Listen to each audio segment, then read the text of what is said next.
नमस्कार, आप देख रहे हैं खबर मीडिया। दोस्तों, आज के इस वीडियो में मैं आप सभी के लिए लेकर आया हूं आज दिन भर की तमाम बड़ी और मुख्य खबर, जिसमें आपको बताऊंगा कि कैसे कोरोना वायरस से बच्चों को हो सकता है खतरा। इसके साथ ही मैं आपको बताऊंगा कि ट्विटर की इंडिया में बहुत बुरे दिन चालू हो चुके हैं। साथ ही मैं आपको बताऊंगा कि कैसे वर्ल्ड टेस्ट चैंपियनशिप फाइनल का पहला दिन धुल गया बारिश से। इसके साथ ही मैं आपको बताऊंगा कि केजरीवाल सरकार ने एक बार फिर से प्रधानमंत्री पर बोला है हमला। साथ ही सुशांत सिंह राजपूत को लेकर आ रही है बड़ी खबर। तो ऐसी ही तमाम बड़ी खबरें हैं जिसके बारे में जानना हर किसी के लिए बहुत जरूरी है, इसलिए आप सभी हमारे इस वीडियो को अंत तक देखिएगा। साथ ही हमारी आपसे एक छोटी सी रिक्वेस्ट है, वीडियो को लाइक करके शेयर करना और चैनल को सब्सक्राइब करना। तो चलिए बात करते हैं सीधे पहली बड़ी खबर से। कोरोना की तीसरी लहर में बच्चे नहीं होंगे बुरी तरह से प्रभावित, स्वास्थ्य मंत्रालय ने थर्ड वेव को लेकर दी है जानकारी। जी हाँ, कोरोना की तीसरी लहर में बच्चे बुरी तरह से प्रभावित होंगे या फिर नहीं, ये कहना पूरी तरह से गलत है।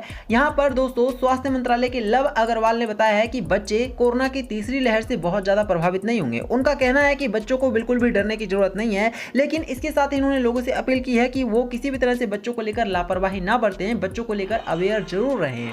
चलिए बात करेंगे एक और बड़ी खबर की। तो संसदीय समिति ने ट्विटर से कहा, देश का कानून सर्वोपरि है, आपकी नीति नहीं, जुर्माना क्यों ना आपके ऊपर लगाया जाए। दोस्तों, सूचना प्रौद्योगिकी संबंधी नए नियमों को लेकर केंद्र सरकार और ट्विटर में गतिरोध के बीच माइक्रो ब्लॉगिंग साइट के अधिकारियों ने शुक्रवार को कांग्रेस सांसद शशि थरूर की अध्यक्षता वाली एक संसदीय समिति के समक्ष सोशल मीडिया के दुरुपयोग को रोकने पर पक्ष रखा। इस दौरान सूचना प्रौद्योगिकी पर संसदीय समिति के सदस्यों ने ट्विटर से पूछा कि देश के कानून का उल्लंघन करने पर उसके खिलाफ जुर्माना क्यों न लगाया जाए। उन्होंने कहा कि देश का कानून सर्वोपरि है, आपकी नीति नहीं। तो साफ है कि ट्विटर पर दोस्तों भारी भरकम जुर्माना लगेगा और हाँ, ट्विटर को हमारे देश का कानून मानना भी होगा। चलिए बात करेंगे एक और बड़ी खबर की। तो बड़ी खबर, त्रिवेंद्र रावत ने अपनी ही सरकार पर बोला हमला, फर्जी कोरोना जांच घोटाले की न्यायिक जांच की मांग की है। जी हां, आपको बता दें, उत्तराखंड के पूर्व सीएम और बीजेपी नेता त्रिवेंद्र सिंह रावत ने अपनी ही सरकार पर हमला बोलते हुए कहा कि हरिद्वार कुंभ मेला के दौरान फर्जी कोरोना जांच हत्या के प्रयास के बराबर अपराध है। मुख्यमंत्री इस मामले में न्यायिक जांच के आदेश दें, लोगों को यह भी बताना चाहिए कि यह घोटाला कब हुआ।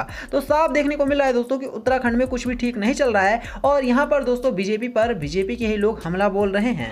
चलिए बात करेंगे एक और बड़ी खबर की। तो कपिल सिब्बल ने टूलकिट मुद्दा कुछ और नहीं बल्कि सरकार की विफलताओं से ध्यान हटाने का प्रयास है। जी हाँ, एक बार फिर से टूलकिट मामले पर दोस्तों कांग्रेस प्रवक्ता कपिल सिब्बल ने बड़ा बयान दिया है। इनका कहना है कि टूलकिट मामले में सिर्फ और सिर्फ भारत सरकार कुछ और नहीं कर रही है, बल्कि अपनी विफलताओं को छुपाने की और जनता का इस पर से ध्यान भटकाने की कोशिश कर रही है। तो साफ है, कपिल सिब्बल ने बहुत बड़ा हमला बोला है।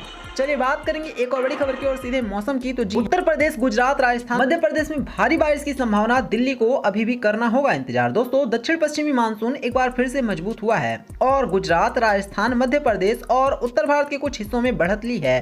भारतीय मौसम विभाग का कहना है कि दिल्ली को मानसूनी बरसात के लिए अभी इंतजार करना होगा। देश की राजधानी में मानसूनी हवाएं 27 जून तक आने की उम्मीद है।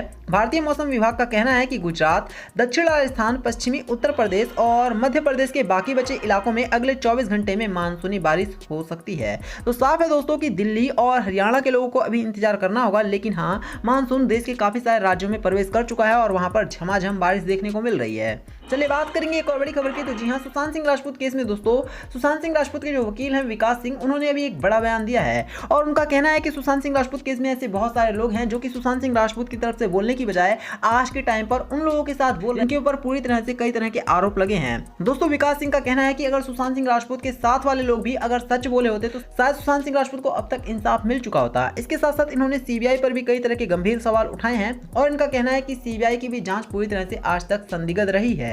चलिए बात करेंगे हम सीधे आज के पेट्रोल डीजल के प्राइस की। तो जी हां, आपको बता दें कि पेट्रोल 27 पैसे और डीजल 28 पैसे प्रति लीटर हुआ है महंगा। बेंगलोर तीसरे स्थान पर पहुंच चुका है जहां पेट्रोल 100 रुपए से पार पहुंच चुका है। दोस्तों, सार्वजनिक क्षेत्र की तेल कंपनियों ने 7 हफ्ते से भी कम समय में 26वीं बार पेट्रोल डीजल के रेट में बढ़ोतरी की है। इस बढ़ोतरी के बाद देश में ईंधन की कीमतें अब तक सबसे महंगे स्तर पर हैं। दिल्ली में पेट्रोल अब तक सबसे महंगा 96.93 रुपए प्रति लीटर तथा डीजल 87.69 रुपए प्रति लीटर पर पहुंच चुका है। साफ देखने को मिल रहा है कि पेट्रोल और डीजल की प्राइस में लगातार बढ़ोतरी का दौर जारी है, जिससे लोगों की परेशानी बढ़ रही है और लोग दोस्तों कहीं ना कहीं अब क्या कह रहे हैं कि एक बार फिर से गवर्नमेंट पेट्रोल डीजल का प्राइस बढ़ाकर जनता के ऊपर अतिरिक्त दबाव डाल रही है। चलिए बात करेंगे एक और बड़ी खबर की। तो हफ्ते में अब 5 की जगह 4 दिन ही करनी होगी नौकरी, 3 दिन मिलेगी छुट्टी, मोदी सरकार ला सकती है नया नियम। जी हाँ, कर्मचारियों के लिए एक बहुत अच्छी खबर है। अब उन्हें काम के घंटे और दिनों में राहत मिल सकती है। जल्द ही हफ्ते में 5 दिन की जगह 4 दिन नौकरी करना होगा और 2 दिन की जगह हफ्ते में 3 दिन छुट्टी रहेगी।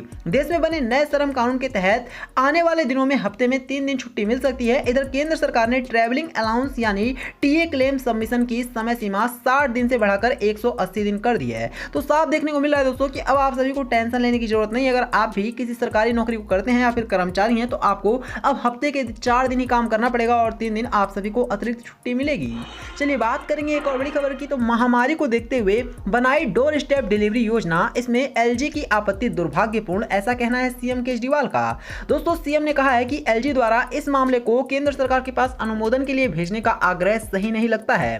केंद्र सरकार की मंजूरी ना तो अनिवार्य है और ना ही आवश्यक है। हमने केवल केंद्र सरकार के आदेशों को लागू किया है। इसके अलावा दिल्ली सरकार कई पात्रों के माध्यम से डोर स्टेप डिलीवरी योजना के कार्यान्वयन के संबंध में समय समय पर केंद्र सरकार को सूचित और सहायता मांगती रही है। दिल्ली सरकार के खाद्य एवं नागरिक आपूर्ति मंत्री ने पिछले 2 वर्षों से कम समय में 4 बार केंद्र सरकार में अपने समकक्षों को राशन की डोर स्टेप डिलीवरी योजना के बारे में जानकारी दी है। तो केजरीवाल दोस्तों एक बार फिर से भड़क उठे हैं और इनका कहना है कि डोर स्टेप डिलीवरी योजना को रोकना किसी भी तरह से ठीक नहीं है। चलिए बात करेंगे एक और बड़ी खबर की। तो किसान कानूनों पर किसानों से बातचीत को लेकर कृषि मंत्री का बड़ा बयान, कहा आधी रात को भी बात करने के लिए हम तैयार हैं। जी हां, नए किसान कानूनों को लेकर केंद्रीय कृषि मंत्री नरेंद्र सिंह तोमर ने कहा है कि किसान कानूनों के प्रावधान पर अगर कोई भी किसान संगठन आधी रात को भी बात करता है तो सरकार उसके लिए तैयार है। तोमर ने कहा है कि किसान कानून वापस लेने की बात को छोड़कर अगर किसान संगठन किसान कानूनों के एक्ट पर बात करना चाहते हैं तो सरकार उसके लिए पूरी तरह से तैयार है। इससे पहले भी कृषि मंत्री ने कहा था कि सरकार विरोध कर रहे किसानों के साथ बातचीत कर फिर से शुरू करने को तैयार है। बस किसानों को तैयार होना होगा और किसान आकर के कभी भी चाहे तो बात कर सकते हैं। लेकिन हाँ, किसानों को सिर्फ और सिर्फ इस बारे में बात करना है कि वो कानून में क्या बदलाव चाहते हैं, लेकिन ये एक्ट वापस नहीं होगा।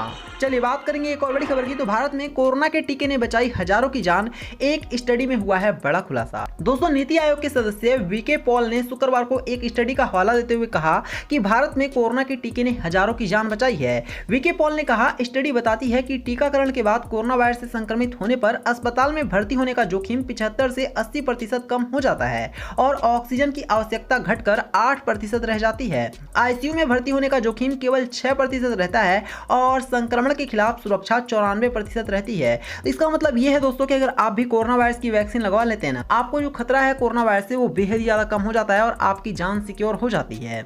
चलिए बात करेंगे एक और बड़ी खबर की। तो क्रिकेट की सबसे बड़ी खबर है, पहले दिन का खेल बरसात की वजह से पूरी तरह से हो गया रद्द। टीम इंडिया है काफी नाराज। जी हां, आपको बता दें कि दोस्तों आज जो टीम इंडिया का वर्ल्ड टेस्ट चैंपियनशिप फाइनल मुकाबला होने वाला था न्यूजीलैंड के साथ, वो पूरी तरह से बरसात की वजह से रद्द हो गया और पहले दिन का खेल पूरी तरह से बर्बाद गया। और आपको बता दें कि इसके बाद मैच के ड्रॉ होने की उम्मीदें बढ़ गई हैं और कहा जा रहा है कि इस मैच से बहुत बड़ा नुकसान टीम इंडिया को हो सकता है, क्योंकि टीम इंडिया जिस तरह की फॉर्म में है वो जीत सकती थी इस मैच को, लेकिन बावजूद इसके टीम इंडिया की हाथ से पूरी तरह से मैच फिसलता हुआ नजर आ रहा है। तो ये थी आज दिन भर की तमाम बड़ी और मुख्य खबर। वीडियो को लाइक करना, इसे शेयर करना और हमारे चैनल को सब्सक्राइब करना। धन्यवाद।